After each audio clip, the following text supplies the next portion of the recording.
Welcome to UToledo Mindful Monday. I'm Professor Jay and I shall be your host.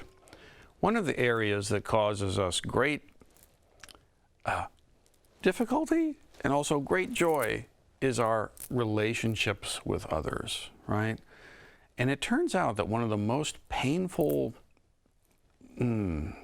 areas of our life can in fact be isolation and loneliness and feeling separate.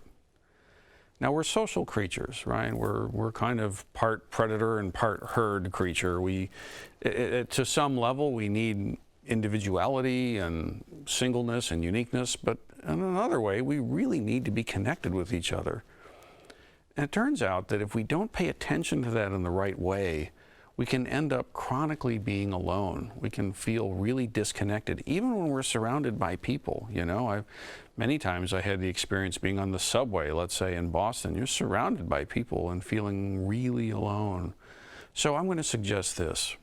Think about for a minute the relationships that matter to you, the relationships that are really important to you.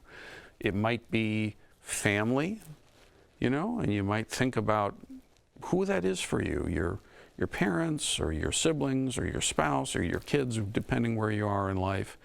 And just notice that and ask yourself, what have I done to nourish those relationships recently? What have I done to nourish those relationships this semester, this week?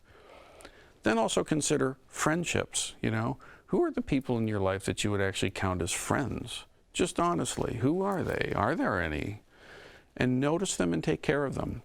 You know, you can't just go out and make an old friend.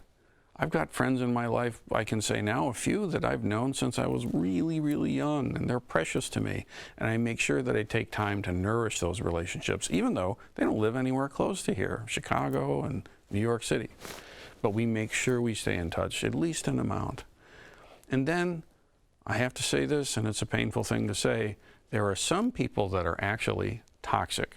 There are some people that you're not going to have a good relationship with, and it wouldn't be a healthy thing for you to try to. And you know what? Part of healthy relationships is knowing about boundaries and limits and self-care in relationship to folks that it's just not healthy for you to be around. Guess what?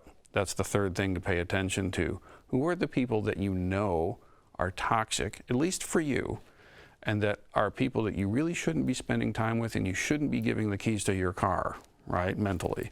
Or literally, right? And be honest about that. And just know who those folks are. Wish them well.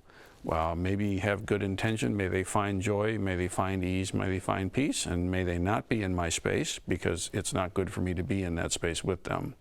I find that these areas are really important. Family, friends, colleagues, peers, and then also people you need to really be honest about. Now, I used to be naive and think I can be friends with everybody. I've learned painfully that's not the case. So honor what's true, pay attention to these things and nurture them, and we'll see you next week.